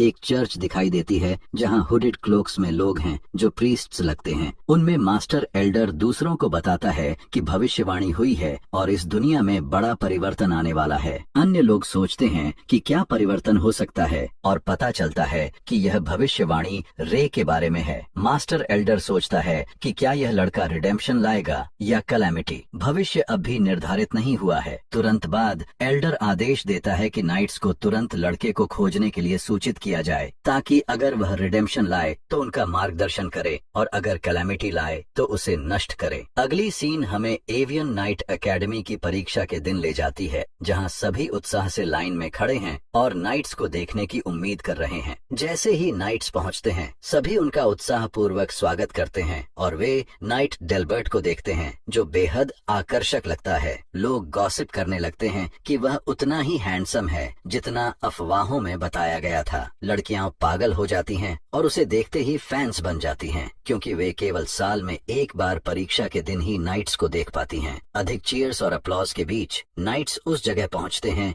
जहां परीक्षा आयोजित होने वाली है। विनफर्ड खुद को एवियन एकेडमी का नाइट बताते हुए बच्चों का स्वागत करता है। विनफर्ड प्रसिद्ध सर डेल्बर्ट और सर बर्नार्डो का परिचय करवाता है और घोषणा करता है कि वे परीक्षा के प्रॉक्टर्स होंगे। वह साफ कहता है कि अगर वे एकेडमी में शामिल होना चाहते हैं तो उन्हें अपनी पूरी क्षमता दिखानी होगी। जैसे ही सोर्ड पपेट को स्थिति में रखा जाता है, विनफर्ड कैंडिडेट्स को एक एक करके स्टेज पर आने का आदेश देता है। पहली परीक्षा शुरू होती है और एक बच्चा सामने आता है। वह वुडन पपेट को हल्के में लेता है और प्योर स्ट्रेंथ से उसे हराने की कोशिश करता है, लेकिन जैसे ही वह हमला करता है, पपेट उसे जोर से मारता है और बच्चा 1 सेकंड से भी कम समय में परीक्षा में फेल हो जाता है। कुछ ही समय पहले अपने बेटे के लिए चीयरिंग कर रहे माता पिता अब चुप हो जाते हैं, शॉक से प्रोसेसिंग नहीं कर पाते। दूसरी कैंडिडेट के बुलाए जाने पर रे अपने विचारों में डूबा रहता है कि जेक ने उसे एग्जैक्टली बताया था कि पपेट कैसे काम करता है और उसे लेवल 1 वुडन पपेट को हराना है। लाल बालों वाला लड़का पपेट की ओर देखता है, ध्यान देता है कि यह नहीं हिलता, लेकिन इसकी डिफेंस और काउंटर अटैक की स्पीड वयस्कों के स्तर की है। इसी बीच डेल्बर्ट और विनफर्ड की बातचीत उसकी कानों तक पहुंचती है। शायद उसके अधिक बीस्ट क्रिस्टल्स पाने की वजह से उसकी इंद्रियां तेज हो गई हैं। नाइट्स चर्चा कर रहे होते हैं कि यह समय की बर्बादी है, लेकिन उन्हें एल्डर के आदेशों का पालन करना होगा। डेल्बर्ट कहता है कि नाइट नोबल ब्लड से होना चाहिए और वह समझ नहीं पाता कि ये कॉमनर्स क्यों परीक्षा दे रहे हैं। विनफर्ड, जो डेल्बर्ट से बेहतर लगते हैं, सोचते हैं कि वह थोड़ा ज्यादा कठोर बोल रहा है। डेल्बर्ट, जो पहले ही परेशान है, और भी निराश हो जाता है जब कई राउंड्स के बाद कोई भी कैंडिडेट सफल नहीं होता। तभी गैरी आता है और परीक्षा पास करता है, सभी को मुस्कुराते हुए देखता है। सर बर्नार्डो उसकी सफलता की घोषणा करता है और गांव वाले गॉसिप करने लगते हैं कि उसमें पोटेंशियल है। इस दौरान राय उसे देखकर एम्बेरेस्ड होता है और सोचता है ये क्या कर रहा है। अब रे अगले कैंडिडेट के रूप में स्टेज पर आता है। विनफर्ड और डेल्बर्ट दोनों अपनी नजरें रे पर टिकाते हैं, जानते हुए कि यही वह बच्चा है जिसके बारे में एल्डर ने कहा था। दूसरी तरफ गांव वाले गॉसिप करने लगते हैं कि वह कर्स्ड चाइल्ड है और जेक को जो कुछ हुआ वह उसके कर्स की वजह है। उनका लाल बाल उन्हें खून जैसा डरावना लगता है। वे मटर करते हैं कि रे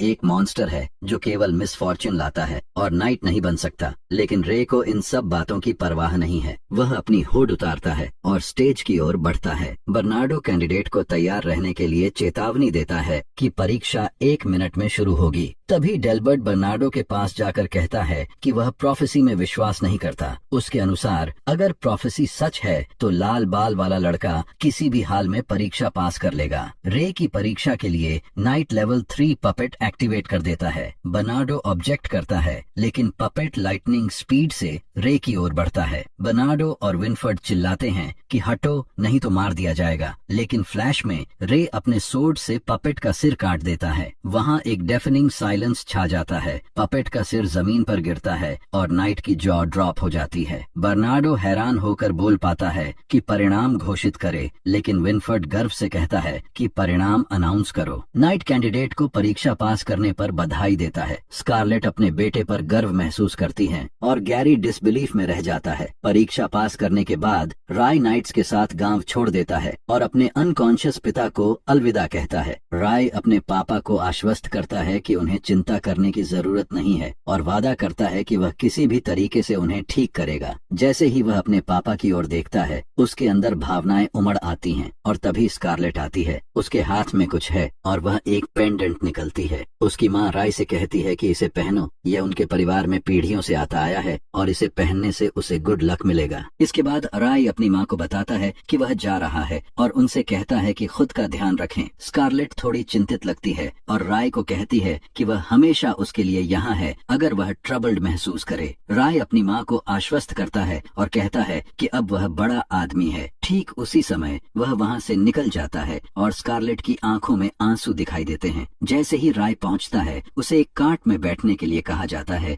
जहाँ एक और लड़का पहले से ही इंतजार कर रहा है। सोचते हुए कि यह कौन हो सकता है, राय को पता चलता है कि यह गैरी है। दोनों एक दूसरे को देखकर एम्बैरेस्ड महसूस करते हैं। राय सोचता है कि क्या वे दोनों ही पास हुए हैं और माहौल काफी ऑकवर्ड हो जाता है। रास्ते में गैरी आखिरकार हिम्मत जुटाता है और लाल बालों वाले वाले लड़के से माफी मांगता है, स्वीकार करते हुए कि उसने उसके साथ बुरा व्यवहार किया था और उसे मारा भी था। वह कहता है कि वह उस समय एक इडियट था और बो करके माफी मांगता है। राय पहले तो शॉक्ड होता है, लेकिन फिर माफी स्वीकार करता है, सोचते हुए कि कोई बात नहीं, क्योंकि गैरी सिर्फ 5 साल का बच्चा है और उसने भी उसे बचाया था, इसलिए अब सब बराबर है। सुनकर ब्लॉन्ड हेयर्ड लड़का कंफ्यूज्ड होता है कि वह भी 5 साल का है और राय की उम्र के बराबर है। राय थोड़ा नर्वस होकर टॉपिक बदल देता है। वह एमी के बारे में पूछता है और जानना चाहता है कि वह आज एग्जामिनेशन के लिए क्यों नहीं आई। गैरी भी कंफ्यूज्ड हो जाता है, क्योंकि उसे लगता था कि उसकी सिस्टर ने बताया था कि वह रोलैंड मैजिक एकेडमी जा रही है। राय इस नाम को पहली बार सुनता है और सोचता है कि एमी ने उसे क्यों नहीं बताया कि वह मैजिक एप्टीट्यूड रखती है। रास्ते में अचानक उन्हें एक नाइट की आवाज सुनाई देती है जो कार्ट को रोकने का आदेश देता है। दोनों पर्दों से बाहर झांकते हैं और घने फॉग को देखकर सोचते हैं कि क्या हो रहा है। विनफर्ड चिल्लाता है कि वे एवन एकेडमी के नाइट्स हैं और तुरंत अपनी पहचान बताओ। फॉग में से एक लड़की निकलती है जो बुरी हालत में दिखाई देती है और मदद के लिए पुकारती है। वह खुद को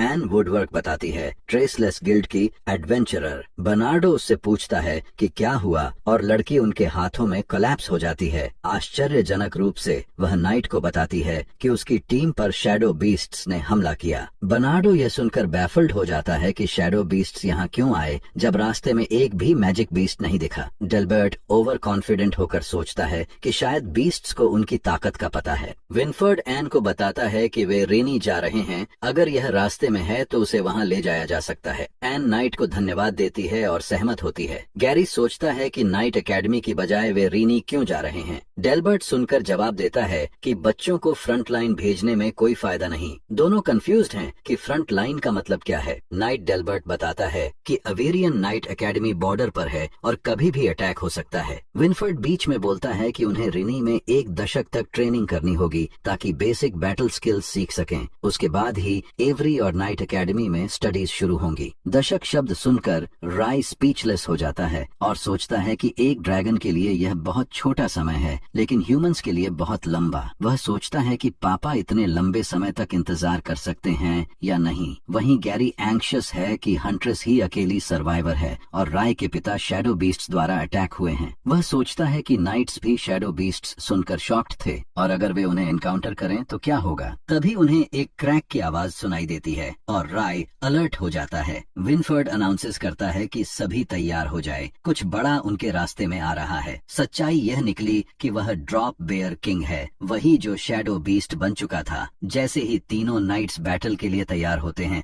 drop bear shadow beast bushes के पीछे से उन पर हमला करने आता है। जैसे ही शैडो बीस्ट नाइट बर्नार्डो पर हमला करने वाला होता है और वह समय पर डॉज नहीं कर पाता, राय सही समय पर प्रकट होता है और बीस्ट को मारकर नाइट को बचा लेता है। बर्नार्डो फिर बच्चों को कहता है कि वह खुद को सुरक्षित रखें। विनफोर्ड सोचता है कि ड्रॉप बेयर किंग क्यों हिल नहीं रहा है और परेशान है, क्योंकि उसे लगता है कि यह किसी चीज का इंतजार कर रहा है। इस बीच गैरी शैडो बीस्ट से लड़ने में स्ट्रगल कर रहा है और उसे एक ने स्क्रैच कर दिया। तभी ड्रैगन बॉय उसे बचाता है, बीस्ट की पीठ पर अपनी तलवार चलाकर, और ब्लॉन्ड हेयर्ड लड़के को चेतावनी देता है कि ये ड्रॉप बेयर्स डीमोनिक बीस्ट्स से कहीं ज्यादा मजबूत हैं। जैसे ही ड्रॉप बेयर किंग रोर करता है, उसकी आवाज इतनी पावरफुल है कि नाइट हवा में उड़ जाता है और बाकी अपने पैरों पर टिकने के लिए स्ट्रगल करते हैं। ये देख गैरी सोचता है कि वह चीज क्या है। राय को लगता है कि मॉन्स्टर उनके लिए लड़ने के लिए बहुत स्ट्रांग है। नाइट स्पेकुलेट्स करता है कि ड्रॉप बेयर किंग एक जगह खड़ा है और हमला क्यों नहीं कर रहा। अचानक वह बड़ा शैडो बीस्ट विनफर्ड की ओर इशारा करता है और बोलना शुरू करता है, ये कहते हुए कि वे शैडोज को कभी हरा नहीं पाएंगे और शैडोज पूरे कॉन्टिनेंट पर कंट्रोल कर लेंगे। बाकी नाइट्स जो मॉन्स्टर से लड़ रहे थे, इस बात से स्टार्टल्ड हो जाते हैं। शैडो मॉन्स्टर असर्ट करता है कि राय और उनके आसपास के लोग डेस्टिन टू फेल हैं और मरने वाले हैं। राय फ्लैबरगास्टेड रह जाता है और नाइट्स बैफल्ड हैं, जैसे उन्हें समझ आ गया हो कि मॉन्स्टर क्या वार्न करना चाहता था, मानो यह उन्हें थ्रेटन कर रहा हो। इस बीच विशाल शैडो मॉन्स्टर हवा में जंप करता है और एस्केप कर जाता है। विनफर्ड कहता है कि उन्हें खुश होना चाहिए कि शैडो बीस्ट ने लड़ना नहीं चुना, वरना वे इस जगह से पूरी तरह सुरक्षित बाहर नहीं निकल पाते। जैसे ही आरआई का ड्रैगन सिस्टम क्रिस्टल प्राप्त करता है, वह शैडो बीस्ट के बारे में सोचता है और महसूस करता है कि यह शायद उससे बात कर रहा था। उसके बाद विनफर्ड राय और गैरी की तारीफ करता है कि उन्होंने सिचुएशन में कैसे रिएक्ट किया और उम्मीद जताता है कि वे अच्छे नाइट्स बनेंगे। उस समय समय राय नाइट से पूछता है कि क्या बीस्ट्स आमतौर पर इस तरह बात करते हैं। विनफर्ड जवाब देता है कि बॉर्डर पर शैडो बीस्ट्स कभी नहीं आए और यह पहली बार है कि उसने किसी मॉन्स्टर को बोलते हुए देखा। रेड हेयर्ड लड़के के ठंडे एक्सप्रेशन को देखकर नाइट सोचता है कि राय कितना काल्म है। उसके एज का कोई नॉर्मल लड़का इस तरह रिएक्ट नहीं करता। बातचीत के बीच डेल्बर्ट राय को डेडली स्टेयर देता है और उसे देखकर डिस्गस्टेड लगता है।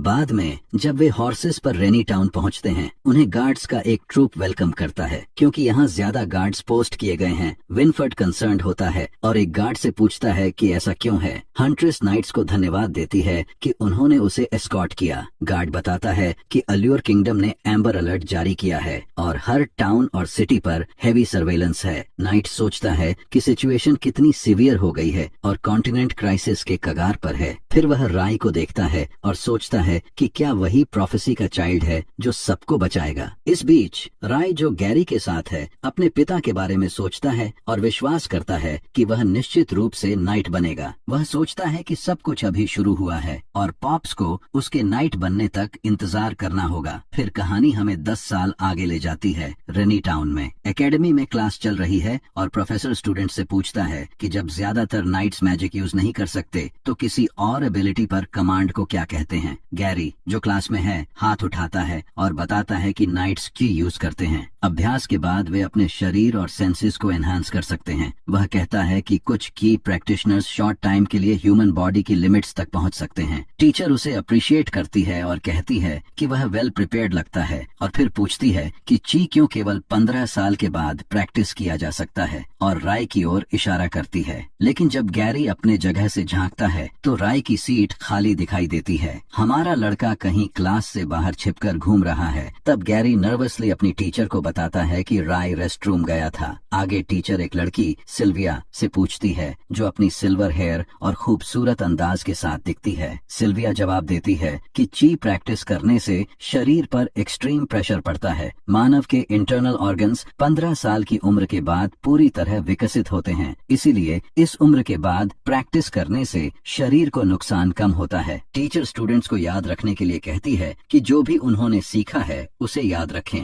और सिल्विया राय की खाली सीट की ओर देखती है। दृश्य फिर उस ब्लैक डिमोनिक वुल्फ पर फ्लिप होता है जिसे राय ने बहुत पहले टेम किया था। जैसे ही डिमोनिक वुल्फ एक और मैजिक बोर बीस्ट से लड़ता है और उसे स्लैश करता है, राय को इसके रिवॉर्ड में एक बीस्ट क्रिस्टल मिलता है। हमारा लड़का बिगिनर ग्रेड क्रिस्टल बीस्ट की शक्ति अब्सॉर्ब करता है और ब्लैक वुल्फ को उसकी अच्छी हंटिंग के लिए पैट्स करता है। सोचना कि आज उसने पर्याप्त बीस्ट्स हंट कर लिए हैं, राय डिसाइड करता है कि वह वापस चले जाए ताकि क्लास छोड़ने के लिए किसी का गुस्सा न झेलना पड़े। जैसे ही वह लौटने ही वाला होता है, विनफर्ड घोड़े पर पीछे से प्रकट होता है और कहता है कि राय से मिलकर खुशी हुई, ये सोचते हुए कि उसे वापस आने पर किससे मिलना होगा। बीस्ट को देखकर जिसे उसने मारा था, नाइट उसकी तारीफ करता है और आश्चर्य करता है कि वह इतनी हैवी गार्ड को कैसे पार कर पाया। साथ चलते हुए विनफर्ड कहता है कि राय पिछले 10 साल में बहुत बड़ा हो गया है और राय भी उसे कॉम्प्लीमेंट करता है, मम्बल करते हुए कि उसने पिछले 10 साल में बिल्कुल चेंज नहीं किया। और विनफर्ड उसके एज के बारे में पूछता है। राय कहता है कि यह सीक्रेट है। विनफर्ड बताता है कि उसने सुना कि राय क्लास से स्लिप होकर मैजिकल बीस्ट्स हंट करता है और हंटिंग के बाद काफी स्ट्रांग हो गया है। राय बताता है कि यह सब एम्बर अलर्ट की वजह से है जो हाल ही में खत्म हुआ, इसलिए उसे आसानी से स्लिप करने में कोई मुश्किल नहीं होती। लेट बैक अंदाज में हमारा लड़का कहता है कि उसे यहाँ घूमना क्लासरूम में बैठने से ज्यादा पसंद है। राय को इतनी रेकलेसनेस दिखते हुए विनफर्ड कहता है कि उसे लकी होना चाहिए कि गार्ड्स ने आउटर लाइंस पर उसे नहीं पकड़ा, वरना कोई नहीं रोक पाता। तभी नाइट को कुछ याद आता है और वह राय को बताता है कि वह उसके घर भी गया था। वह बताता है कि उसके पिता जेक की स्थिति स्टेबल है क्योंकि राय की माँ उनकी अच्छी तरह देखभाल कर रही है। विनफर्ड उसके कंधे पर हाथ रखता है और राय की माँ का संदेश पहुँचाता है कि वह अपने पिता के बारे में ज्यादा चिंता न करे। राय थोड़ा अपसेट होकर थैंक्स कहता है और सोचता है कि उसने पिछले 10 सालों में ट्रेनिंग जारी रखी और एक्स्ट्रा मेहनत की, लेकिन फिर भी नई एबिलिटीज अनलॉक नहीं कर पाया और पिछले सालों में कुछ भी बदल नहीं हुआ। तभी विनफर्ड उसे चीर करता है, कंधे पर हाथ मारता है और उसे पास पकड़कर टाइट ग्रिप देता है, जिससे राय फ्लस्टर्ड हो जाता है। टाउन की ओर चलते हुए नाइट कहता है कि राय तैयार हो जाए क्योंकि वे कल एवन एकेडमी के लिए निकलेंगे और दूसरे बच्चों को देखने के लिए उत्साहित हैं। बाद में रेनी टाउन एंट्रेंस पर इंस्ट्रक्टर गार्ड को चिल्लाते हुए दिखता है कि उसने स्टूडेंट स्टूडेंट को बाहर जाने दिया। गार्ड समझाने की कोशिश करता है कि एम्बर अलर्ट खत्म होने के बाद उसे रोकने का कोई कारण नहीं था और स्टूडेंट ज्यादा दूर नहीं जाएगा। इस बीच विनफर्ड और राय हॉल में प्रवेश करते हैं और देखते हैं कि एलन इंस्ट्रक्टर गार्ड को कॉलर से पकड़ता है और स्पष्ट करता है कि रेड हेयर्ड लड़का स्पेशल है, इसलिए उसे हमेशा ट्रैक करना होगा। जैसे ही विनफर्ड राय का नाम पुकारता है, एलन, जो पहले ही राय की एब्सेंस से अनॉयड है, पीछे मुड़कर अपने स्पेशल स्टूडेंट को नाइट के साथ देखता है। अपने आखिरी पेशेंस की परीक्षा लेते हुए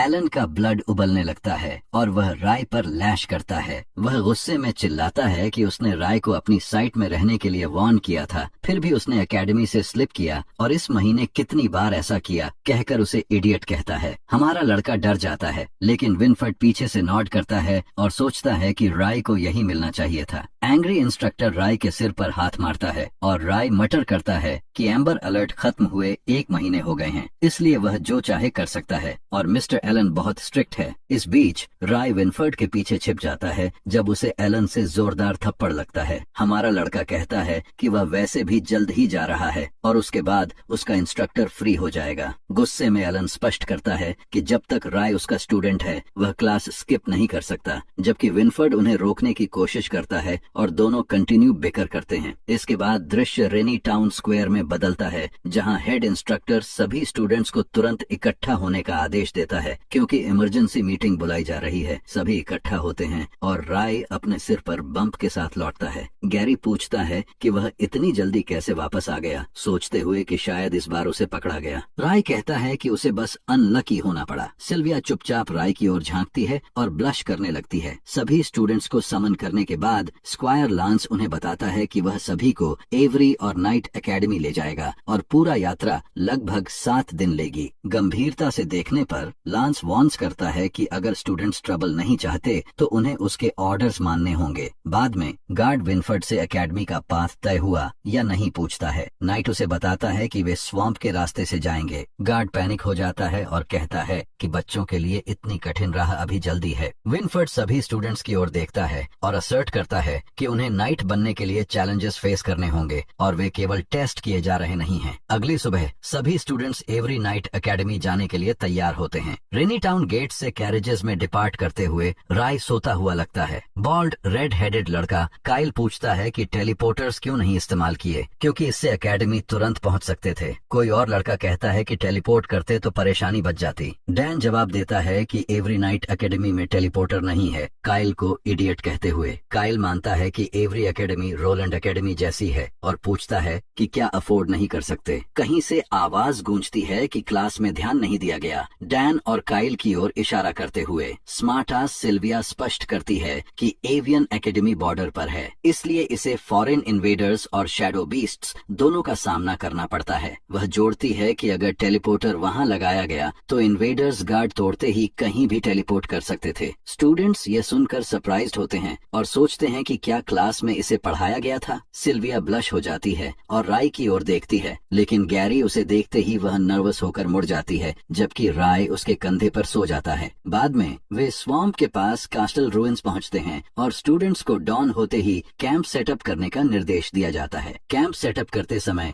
गैरी राय को बताता है कि सिल्वर हेयर्ड लड़की उसकी ओर देख रही थी। राय सोचता है कि देखने में क्या है। गैरी कहता है कि पीछे देख, अगर उसे भरोसा नहीं है। दोनों डिस्क्रीटली उसकी ओर देखते हैं। सिल्विया, जो अपने क्रश को देख रही थी, रेड हैंडेड पकड़ी जाती है और कैंप में गड़बड़ी कर देती है। राय मानता है कि यह उसके लाल बालों की वजह से हो सकता है। गैरी याद दिलाता है कि यहाँ काइल, इयन, ट्विंस, स्लॉथ और बैजर जैसे कई रेड हेयर्ड लोग हैं। गैरी स्नीकी फेस बनाकर राय से पूछता है कि क्या वह इग्नोर करेगा, क्योंकि सिल्विया सुपर प्रिटी गर्ल है। राय उसमें कोई इंटरेस्ट नहीं दिखाता। इस बीच डैन स्नीक होकर कासल रूइंस के पीछे आता है और अपने फ्रेंड मंक को बुलाता है। पीछे देखते हुए दोनों डिस्गस्टिंग स्मेल से चौंकते हैं, जो डेड रैट से भी बदतर है। टेरिफाइंग स्वैम्प को देखकर डैन कहता है कि वह यहाँ का अंत तक देख भी नहीं सकता। डैन और मंक एरिया में देखते हैं कि लांस स्नीक होकर उनके पास आता है और कहता है कि यह स्वैम्प है। उन्हें डराते हुए लांस डेथ स्टेयर देता है और चेतावनी देता है कि अगर वे स्वैम्प में शार्प वर्म्स से अपने पैर खोना नहीं चाहते तो टेंट सेटअप करें और सो जाएं। रात होती है और आग क्रैकल करने लगती है। राय बिना गार्ड्स को नोटिस हुए कासल से स्नीक कर निकलता है और सोचता है कि उसने डिनर टाइम में थोड़ा स्काउटिंग कर लिया था, इसलिए अब वह गार्ड से टकराए बिना स्लिप कर सकता है। जैसे ही वह जाने ही वाला होता है, कोई उसका हाथ पकड़ता है। यह सिल्विया होती है, जो पूछती है कि रात के इस समय वह कहाँ जा रहा है। सच बोलते हुए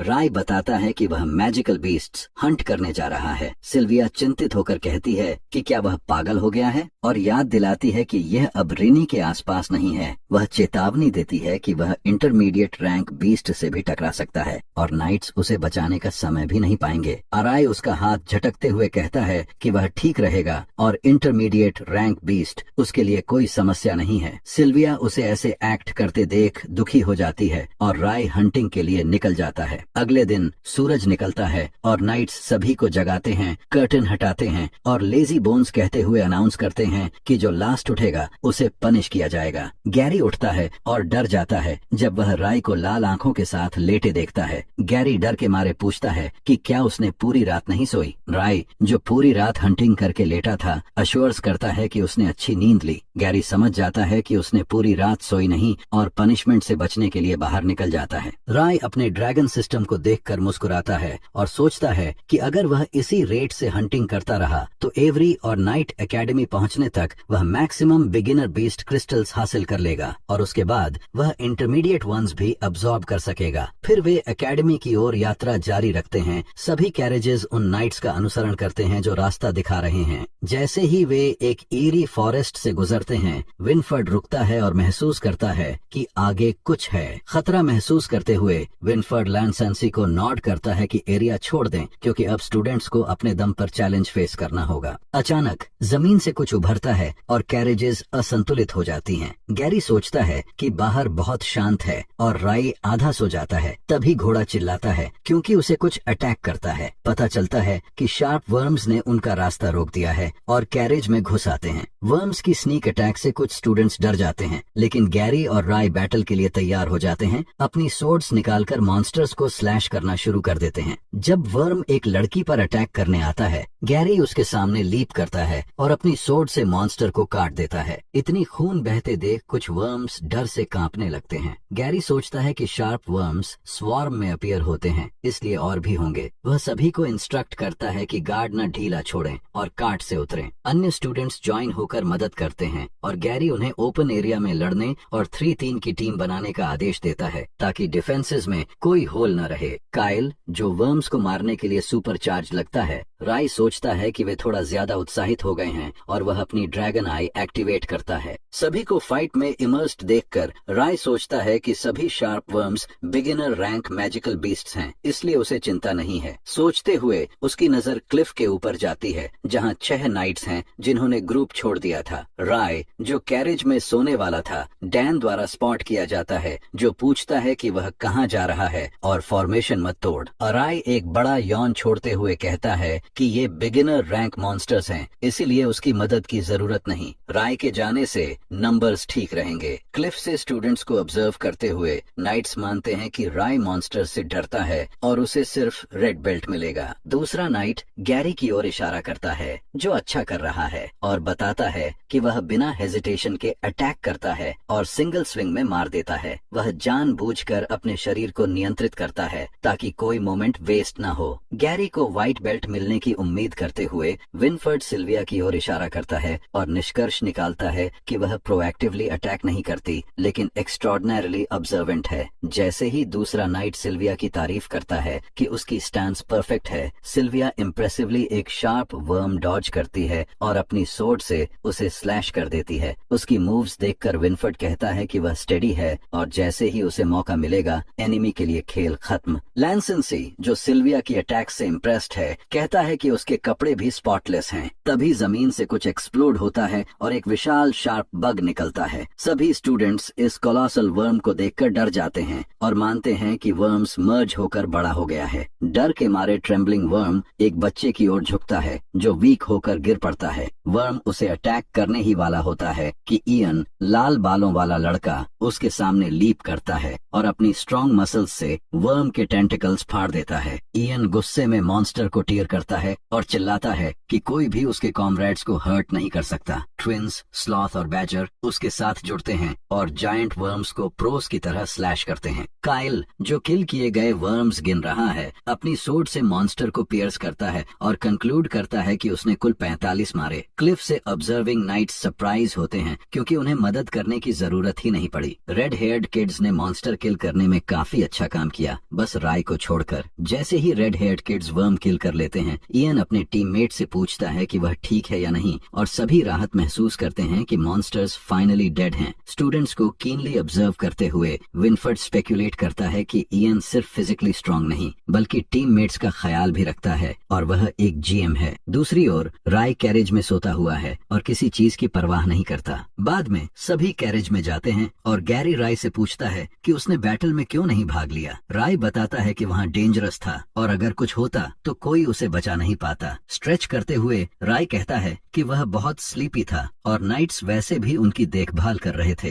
गैरी अब स्वीकार करता है कि राय लोन वुल्फ है और विनफर्ड बैफल्ड होकर सोचता है कि प्रोफेसी का चाइल्ड कौन होगा। एकेडमी की ओर जर्नी जारी रहती है। काइल अपने आप पर गर्व करता है कि उसने मॉन्स्टर्स मारे और डैन उसकी तारीफ करता है। डैन अस्यूम करता है कि वे जल्द ही एक्चुअल नाइट्स बन जाएंगे और अगर लकी रहे तो व्हाइट बेल्ट प्राप्त कर सकते हैं। शॉक्ड गैरी, जो व्हाइट बेल्ट के बारे में नहीं जानता, पूछता है। डैन बताता है कि सभी नाइट्स अलग अलग रैंक में हैं और उनके पीछे वाले high rank knights white tassel protectors हैं। डैन आगे बताता है कि व्हाइट बेल्ट्स एक समय स्किल्स रिकॉग्निशन के लिए दिए गए थे। ग्रीन और ब्लैक बेल्ट्स अलग स्किल्स सिंबलाइज करते हैं और red belt lowest ranked night को डिपिक्ट करता है। राय अलर्ट हो जाता है जब डैन बताता है कि रेड बेल्ट उन लोगों को दिया जाता है जो टेस्ट्स में अच्छा प्रदर्शन नहीं करते। डैन आगे समझाता है कि व्हाइट बेल्ट्स को पर्सनल इंस्ट्रक्टर्स, रिवॉर्ड्स और रिसोर्सेज मिलेंगे, जबकि रेड बेल्ट्स बेसिक ट्रेनिंग पाते हैं और किसी का ध्यान नहीं रखते। वे जो चाहें कर सकते हैं क्योंकि एकेडमी ने उनसे गिव अप कर दिया है। राय इस रेड बेल्ट की बात सुनकर डिलाइटेड होता है और मानता है कि वह जो चाहे कर सकता है। इसका मतलब है कि उसके पास मैजिकल बीस्ट्स हंट करने का पूरा समय होगा और वह हायर रैंक्ड बीस्ट क्रिस्टल्स और एबिलिटीज जल्दी हासिल कर सकेगा। हाई स्पिरिटेड, वह अपनी फिस्ट क्लेंचेस करता है और सोचता है कि उसे रेड बेल्ट पाने के लिए अपनी पूरी कोशिश करनी होगी। अगले